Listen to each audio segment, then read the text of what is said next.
My mother was barely cold in the ground when I found out my children weren't mine. I was sitting in her living room, going through the things she'd left behind when the lawyer handed me an envelope marked "For Owen, when you're ready." Inside was a key and a note that made no sense. "The filing cabinet in the basement.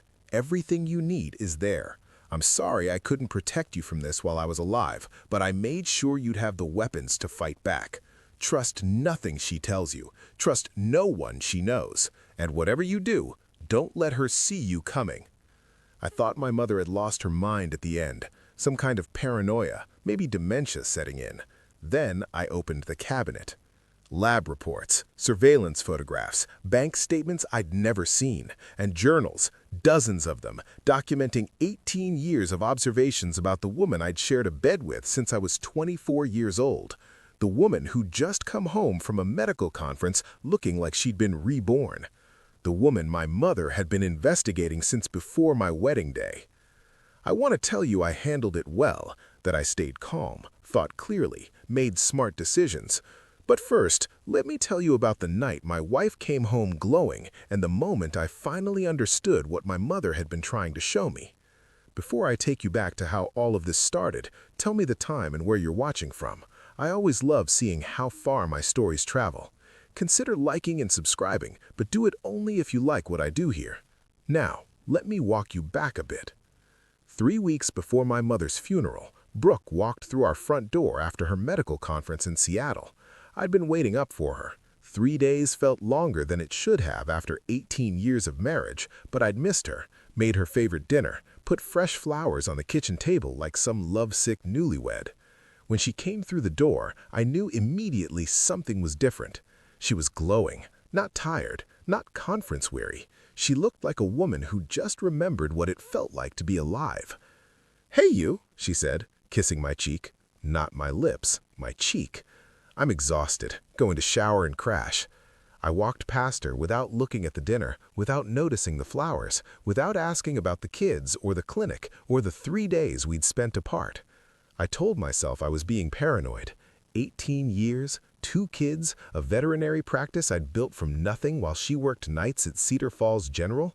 You don't throw suspicion at that foundation over a feeling. But the feeling didn't go away. It grew. Over the next 3 weeks, I noticed things I'd been blind to for years. The way she angled her phone away from me when texting, the extra shifts that seemed to multiply, the distant look in her eyes when I touched her. And then my mother died. Heart attack, they said. Quick, they said. She didn't suffer. But standing in her basement 3 days after the funeral, holding that envelope with my name on it, I realized my mother had been suffering for years. Suffering with a secret she couldn't tell me. The filing cabinet was old, rusted at the corners, the kind of thing you'd walk past 1,000 times without noticing. I put the key in the lock. What I found inside didn't just change my life, it ended the one I thought I'd been living. The first thing I pulled out was a manila folder labeled Paternity, Kennedy. My daughter, 16 years old, my pride, the girl who had my mother's eyes and my stubborn streak, or so I'd always believed. Inside the folder was a lab report dated 14 years ago. My mother had somehow obtained DNA samples, probably from hairbrushes or toothbrushes during visits, and sent them to a private laboratory in Portland. Subject A, alleged father, Owen Garrett. Subject B, child, Kennedy Brooke Garrett. Probability of paternity, 0.00%. I read it 3 times, then 4. The words didn't change. My hands started shaking, but I wasn't ready to stop, couldn't stop. The cabinet was full, and some sick part of me needed to know everything. The second folder was labeled Paternity, Theo. My son, 13 years old, the kid who followed me around the clinic asking questions about every animal that came through the door, the boy I'd taught to fish, to ride a bike, to throw a football. Probability of paternity, 0.00%. I sat down on the cold basement floor because my legs stopped working. 16 years of fatherhood, 16 years of sleepless nights and school plays and birthday cakes and homework help, 16 years of believing I was building a family.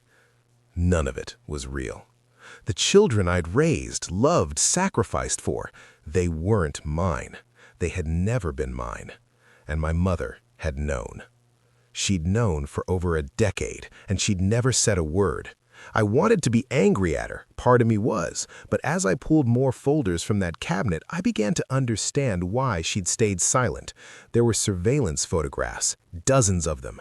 Brooke at restaurants with a man I didn't recognize. Brooke leaving a hotel in Portland. Brooke's car parked outside an apartment building in Eugene. Nights she'd told me she was working double shifts. The photographs spanned years, not months, years. My mother had hired a private investigator. She'd spent thousands of dollars documenting my wife's betrayal, while I walked around Cedar Falls like a fool believing I had the perfect marriage. But it was the journals that broke me completely. They were composition notebooks, the kind you'd buy at any grocery store. My mother's handwriting filled every page, small and precise, and devastating. The first entry was dated 19 years ago, before my wedding, before I'd even proposed. Something isn't right about this girl. She appeared out of nowhere, latched on to Owen within weeks, and now she's talking about marriage. He doesn't see it. He's too in love to see anything, but I see it. I see the way she watches him when he's not looking, like she's calculating something, like he's not a person to her, he's a project. I flicked forward, my chest getting tighter with every page. She's pregnant. Owen is thrilled. But I noticed something at dinner tonight. When she didn't think anyone was watching, she looked at Owen with something close to contempt, just for a second. Then the mask came back on. Who is this woman? Page after page, year after year, my mother documenting every red flag I'd been too blind to see. The late entries were the worst. I've identified the father. His name is Colton Riggs. He's a hospital administrator at Cedar Falls General. They've been seeing each other since before the wedding. Owen's entire marriage has been a performance. Colton Riggs. The name meant nothing to me. I'd never heard Brooke mention him, never seen him at hospital events. But apparently, he'd been there all along. In my marriage, in my family, raising my children while I paid the bills. I spent the next 6 hours reading every word my mother ever wrote about my wife. Gloria Garrett had been a school teacher for 35 years, meticulous, patient, the kind of woman who noticed when a student's home life was falling apart before anyone else did. She'd applied those same instincts to Brooke, and what she documented was a masterclass in deception. The courtship had been engineered. According to my mother's journals, Brooke had coincidentally shown up at 3 separate events where she knew I'd be before we officially met. A charity fundraiser for the animal shelter, a town council meeting about zoning for my new clinic, a coffee shop where I always stopped on Saturday mornings. I'd thought it was fate, romance, the universe putting us together. It was surveillance. She'd been studying me before I ever knew her name. The pregnancy came too fast, my mother wrote 8 months into our relationship. Owen hadn't even proposed yet, and suddenly she's pregnant. He did the right thing immediately, proposed the same week. He never stopped to question whether the timing was suspicious. My sweet, trusting boy. He sees the best in everyone, even when the best isn't there. The isolation came next. Brooke had systematically distanced me from everyone I cared about. My college friends stopped coming around because Brooke found them immature. My cousin Victor and I had been close since childhood, but Brooke decided he was a bad influence after he made a joke she didn't like at Thanksgiving. Even my relationship with my mother had cooled, not because I wanted it to, but because Brooke always seemed to have scheduling conflicts whenever I suggested visiting. I'd blamed myself for letting those relationships fade, told myself I was just busy building the clinic, raising kids, being a husband. But I wasn't busy. I was being managed. My mother had seen it happening in real time. She's building a wall around him, one entry read, brick by brick. He doesn't even notice. Every friend who disappears, every family dinner that gets canceled, every holiday we spend apart, she's engineering his isolation. When she finally makes her move, he won't have anyone left to turn to. The entries about Colton Riggs were clinical, factual, like my mother was compiling evidence for a trial she knew might never happen. Colton Riggs, age 42, administrator at Cedar Falls General since 2008, previously married, divorced 2012, No children from that marriage. Interesting, given that he apparently has two with my daughter-in-law. She'd obtained photographs of them together spanning 15 years, hotel receipts, restaurant charges, even flight records showing they'd traveled together to the same cities on weekends Brooke claimed to be at nursing conferences. 15 years. Our marriage was 18. My wife had been sleeping with another man for almost the entire time we'd been together. Before Kennedy was born, before Theo, before every anniversary, every Christmas morning, every night she laid beside me and let me believe I was her husband. I wasn't her husband. I was her cover story. But the journal entry that truly destroyed me was dated just 2 months before my mother's death. I finally found the connection I was looking for. Colton Riggs isn't Brooke's only secret. He's not even her biggest one. Her mother, Diane Dalton, has done this before, to her own husband, to at least 2 other men I've identified. This isn't infidelity. This is something darker, something trained, something generational. I'm meeting with Frank Webb tomorrow. He'll know what to do with all of this. Frank Webb. The name was familiar. He'd been at my mother's funeral, an old man with sad eyes who hugged me and said, "Your mother was the most observant person I ever knew. Remember that." I hadn't understood what he meant. Now I needed to find him, because whatever my mother had discovered about Diane Dalton, it had scared her enough to reach out to someone for help. And I was starting to wonder if her heart attack really was an accident after all. Frank Webb lived in a cabin outside town, the kind of place a man retreats to when he's seen too much of humanity and wants nothing more to do with it. I found him on his porch the next morning, drinking coffee and watching the fog roll through the pine trees like he had all the time in the world. "Owen Garrett," he said before I could introduce myself. "Gloria told me you'd come eventually, just hoped it wouldn't be this soon." He was in his 70s, with the weathered face of someone who'd spent decades asking questions people didn't want to answer. Retired sheriff's detective, my mother's oldest friend, and apparently the only person she'd trusted with the truth about my wife.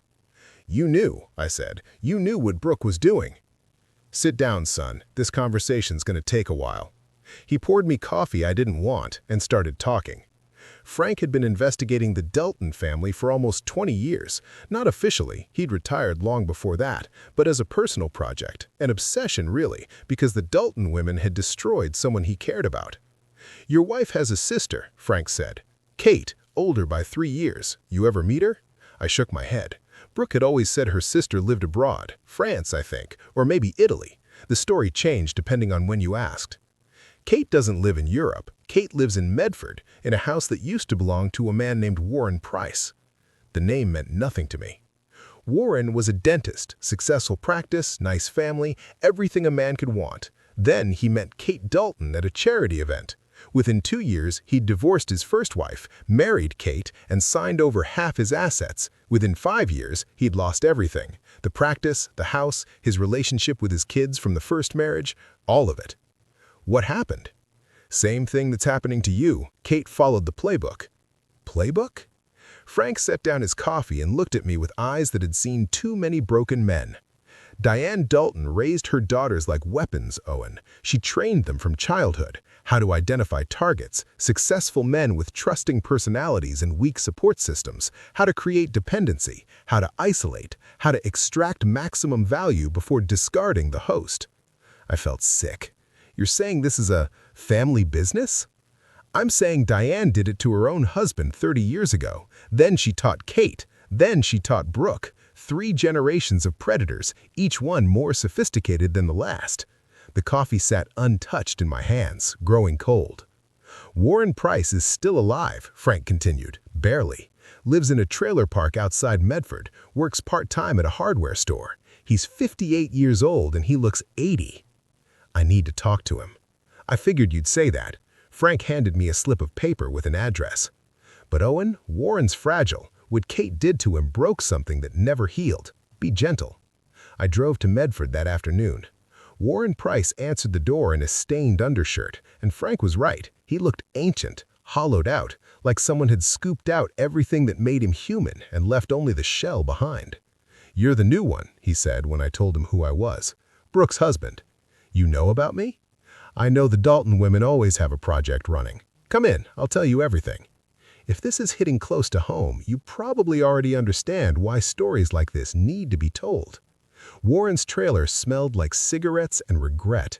He sat across from me at a folding table and told me his story, and it was like listening to my own life narrated by a ghost.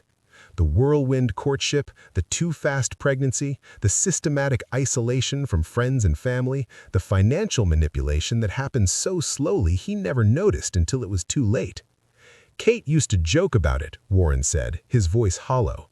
After the divorce, when she didn't need to pretend anymore. She said I was her graduation project, said her mother gave her a B+ because she could have extracted more if she'd been patient. A graduation project? Diane grades them apparently, on efficiency, on total asset extraction, on how cleanly they leave the target destroyed. Warren laughed, but there was no humor in it. I was practice, Owen, and whatever Brooke is doing to you, that's the real thing, the masterpiece. I drove home with Warren's words echoing in my skull. This wasn't betrayal, this was curriculum. Frank was waiting for me when I got back to Cedar Falls. "You look like you've seen a ghost," he said. "I talked to Warren." "Then you understand what we're dealing with." He handed me a thick folder. "Now let me show you how deep this goes." We sat at my mother's kitchen table, the same table where I'd read her journals, where my understanding of reality had first begun to crack, and Frank walked me through the financial evidence. My mother had been thorough. She'd obtained bank statements, invoice records, and accounting files from my veterinary clinic. I didn't ask how. I didn't want to know. "Your wife handles the books for your practice, correct?" "The billing and accounts payable. I never had time for the administrative side." "Perfect setup." Frank spread several documents across the table. "Look at these invoices. Pacific Northwest Medical Distribution." I recognized the name. We'd been ordering from them for years. "Now look at this." He placed another document beside the first. Pacific Northwest Medical Distribution was incorporated 6 years ago. The registered agent is a law firm in Portland. The beneficial owner, buried under 3 layers of shell companies, is Colton Riggs. My stomach dropped. She's been paying fake invoices to her lover's company with money from my clinic. For 6 years, small amounts at first, a few hundred here and there, easy to miss. But over time, Frank pulled out a spreadsheet.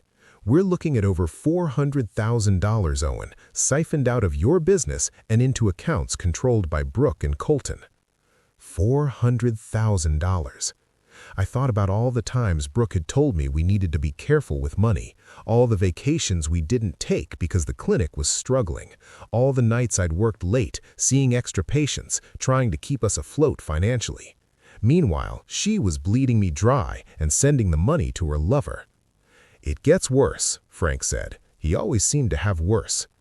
"The house, your house, the one you built 5 years ago, Brooke convinced you to put it solely in her name for liability protection, correct?" I nodded slowly, remembering the conversation. She'd been so persuasive, so logical. If someone sued the clinic, she'd said, at least they couldn't take our home. "And your retirement accounts?" "Joint. We consolidated everything a few years back. She said it would be easier to manage." Frank's expression told me everything I needed to know. "Let me guess," I said. "The retirement accounts are empty." "Not empty, moved, into accounts you don't have access to." He showed me another document, transfer records I'd never seen. "She's been repositioning assets for at least 3 years, Owen. When she finally files for divorce, you'll have nothing. No house, no savings, no business equity, just debt and confusion." I sat back in my chair trying to process the scale of it. 18 years of marriage, 18 years of working 70-hour weeks, building something I thought was for my family, and all of it, every dollar, every sacrifice, every late night at the clinic, had been feeding a machine designed to destroy me. "Why?" I asked, though I already knew the answer. "We had a good life. I gave her everything." "That's exactly why." Frank gathered the documents. "Men like you, hardworking, trusting, successful, you're not partners to women like Brooke. You're resources, and resources get extracted until they're empty." I thought about Warren Price in his trailer, 58 and broken, working part-time at a hardware store after building a successful dental practice. That was my future if I didn't stop this. What do we do? Frank smiled, and for the first time, there was something dangerous in his eyes. We build a case, a real one, the kind that doesn't just win a divorce, the kind that puts people in prison. The evidence against Brooke was mounting, but there was one thing I couldn't investigate objectively. My children, Kennedy and Theo, 16 and 13, the two people I loved more than anything in this world, even now, knowing they shared no blood with me. Biology doesn't make a father. I'd changed their diapers, held them when they cried, taught them to read, watched them grow into people I was proud of. They were mine. But I was beginning to realize that someone had been working very hard to make sure they didn't feel the same way about me. Kennedy had changed over the past year. The sweet girl who used to help me at the clinic on weekends had become distant, sullen, openly hostile. I'd blamed it on teenage hormones, normal adolescent rebellion. Now I wasn't so sure. I found the evidence on day 4 of my investigation. Social media accounts I didn't know existed. Text conversations Brooke had shown her accidentally while setting me up as the villain.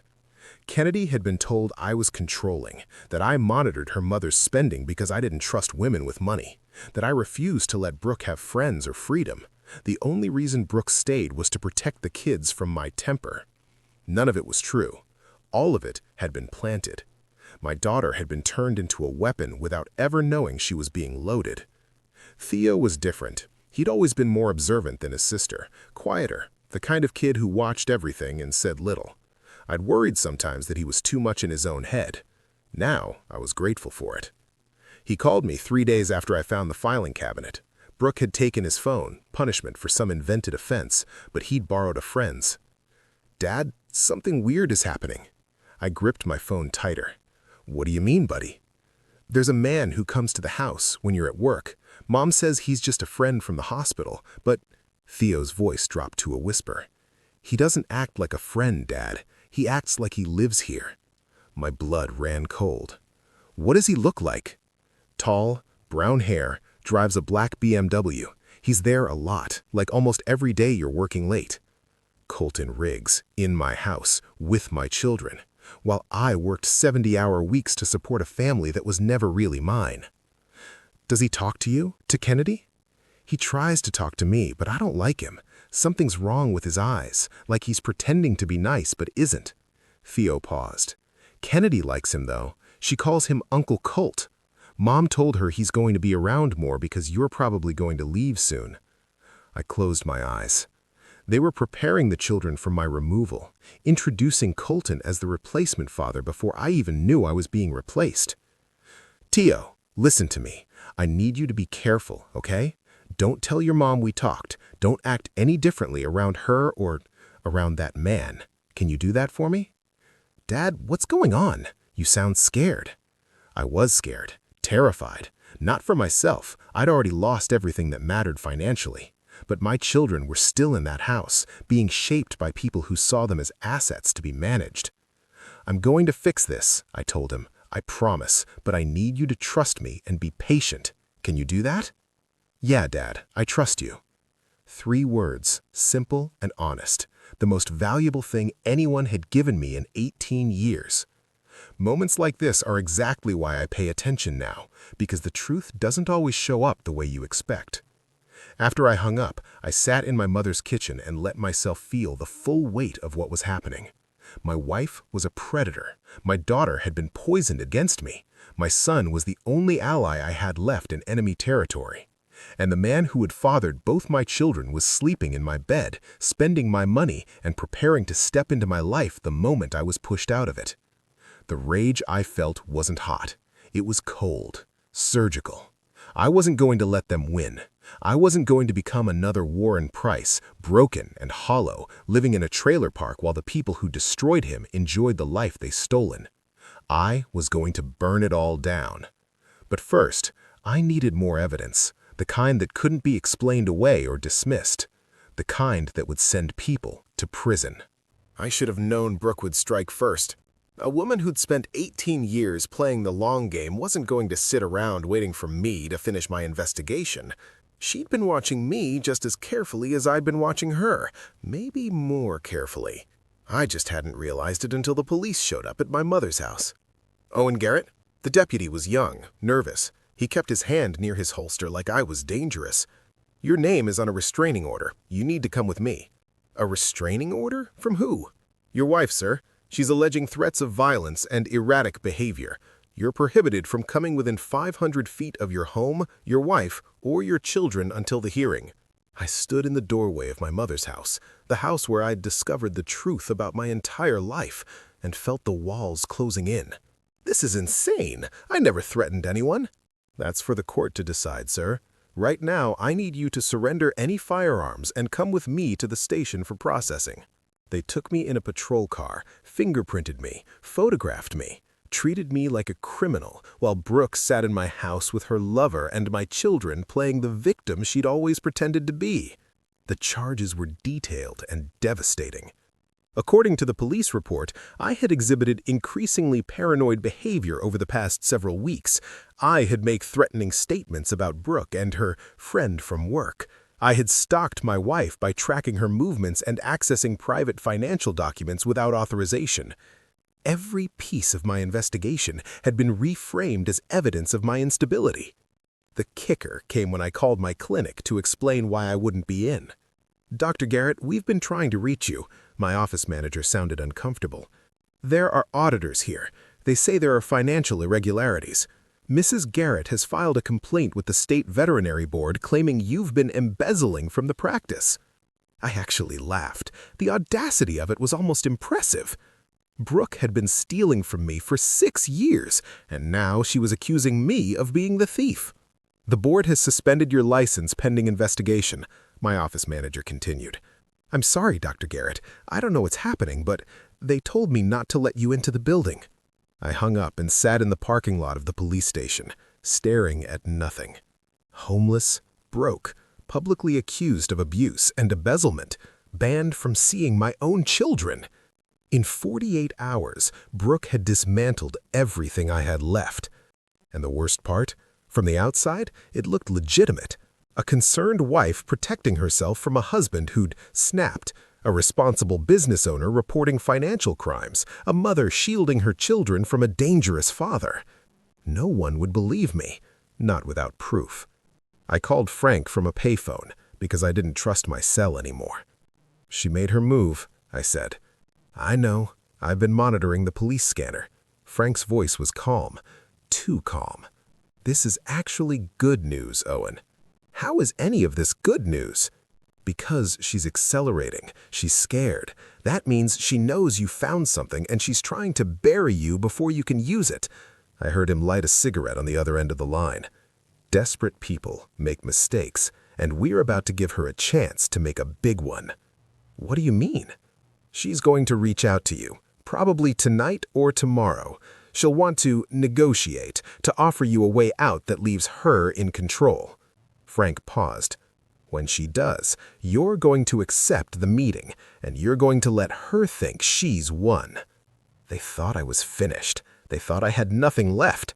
But what happened next changed everything, and if you're still here, you're about to see why. The call came at 9 p.m. the following night. Brooke's voice was sweet, concerned, the voice of a loving wife worried about her troubled husband. Owen, we need to talk, just the two of us. I'm worried about you. I played my part, defeated, desperate, broken. I don't know what's happening, Brooke. Everything's falling apart. I know, honey. That's why I want to help. Meet me at the house tomorrow night. The kids will be at my mother's. We can figure this out together, okay? Like we always have. Like we always have.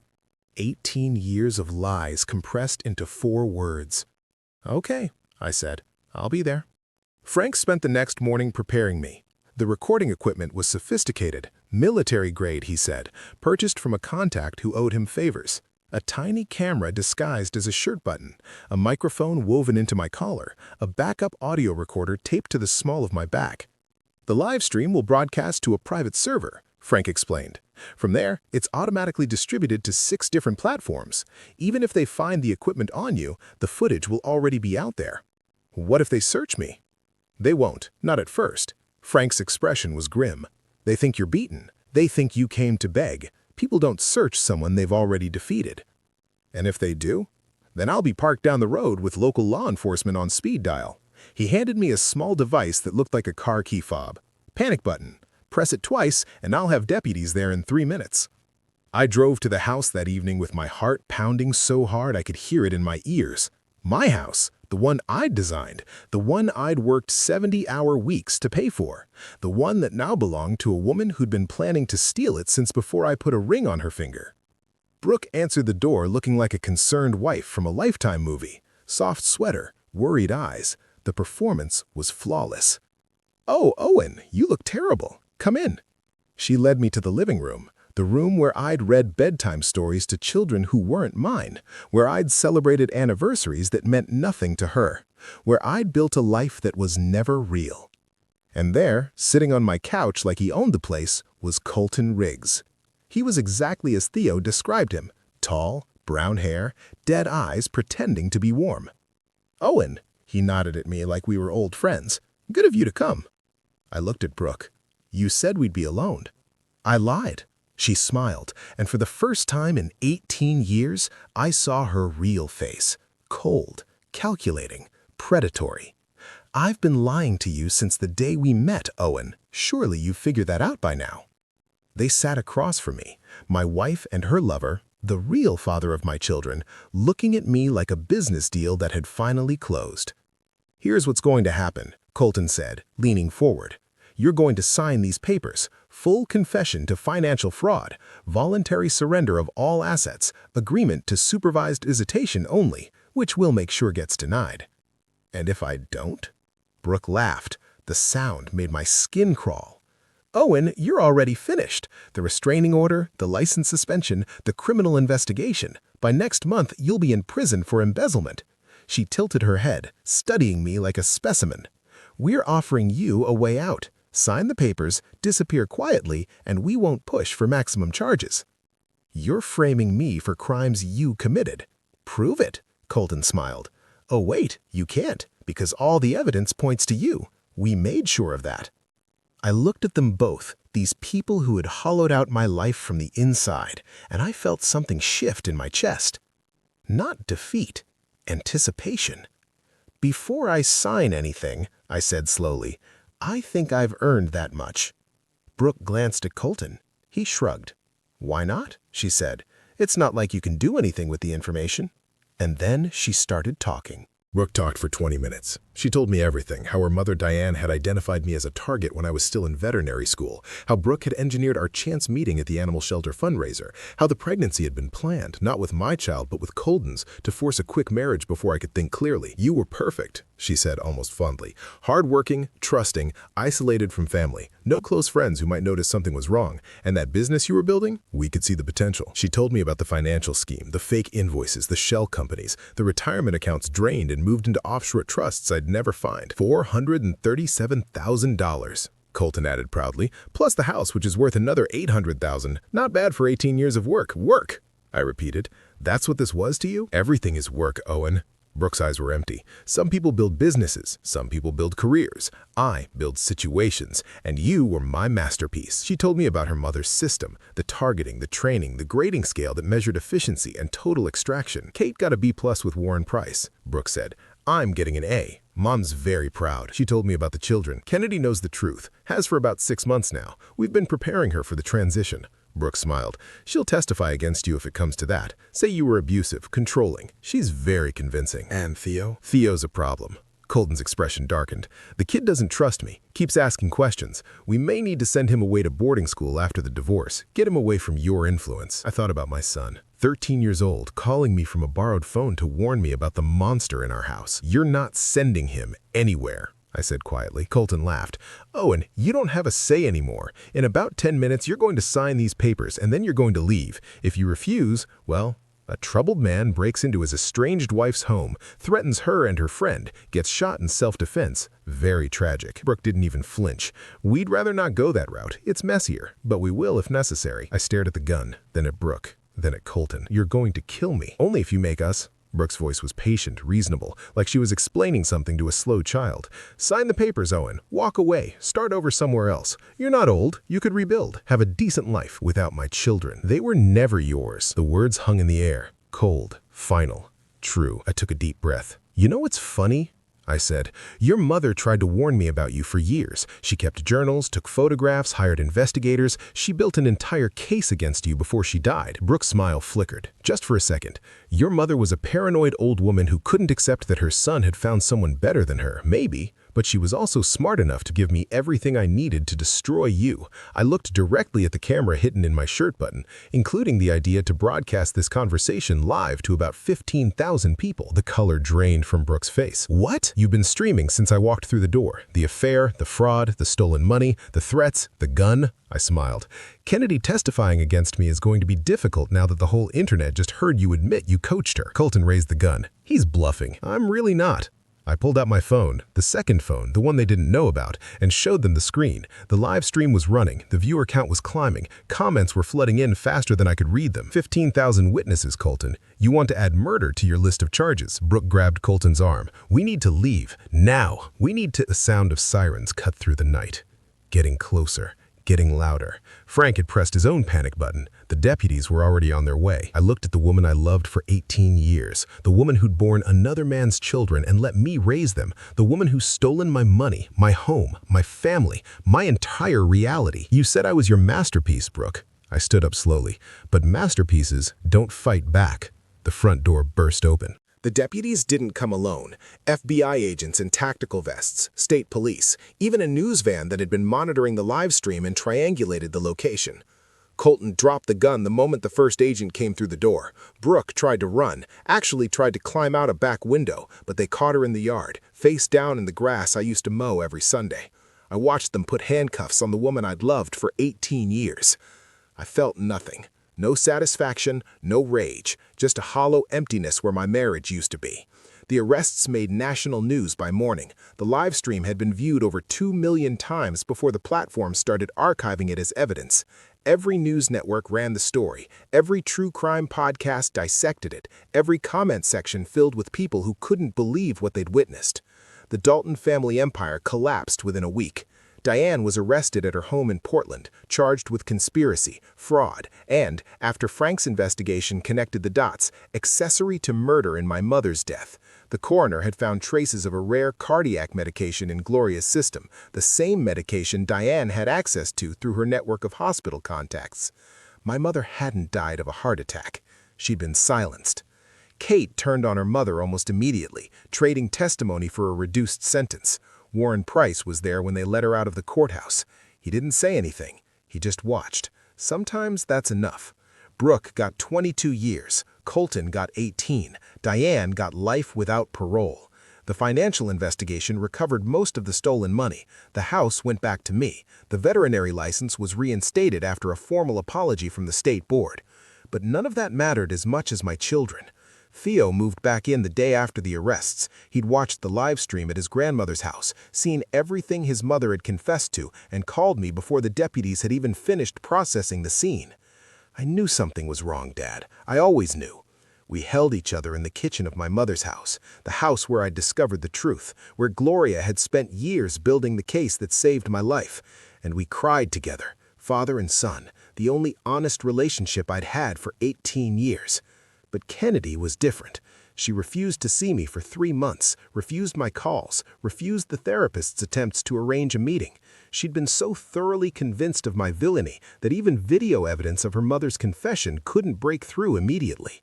Then, one morning, I found her sitting on the porch of my mother's house. She looked smaller than I remembered, younger. The confident cruelty she'd learned from Brooke had crumbled, leaving behind a 16-year-old who didn't know who she was anymore. "I watched the video," she said without looking at me. "All of it, 100 times probably." I sat down beside her, but didn't speak. "Mom told me things about you, terrible things, and I believed her, because she was my mom. You're supposed to believe your mom." "I know. I said horrible things about you online, to my friends, to anyone who would listen." She was crying now. "I told the police you were dangerous. I was ready to testify against you in court." "I know that too." Kennedy finally turned to look at me. Her eyes were red, swollen, filled with a pain I recognized because I'd felt it myself. How do you forgive someone for that? The question hung between us.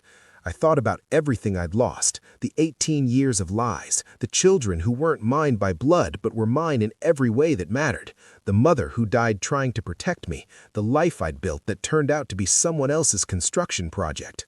And I thought about Kennedy, 16 years old, manipulated since birth, turned into a weapon by people who should have protected her. She wasn't the villain of this story. She was another victim.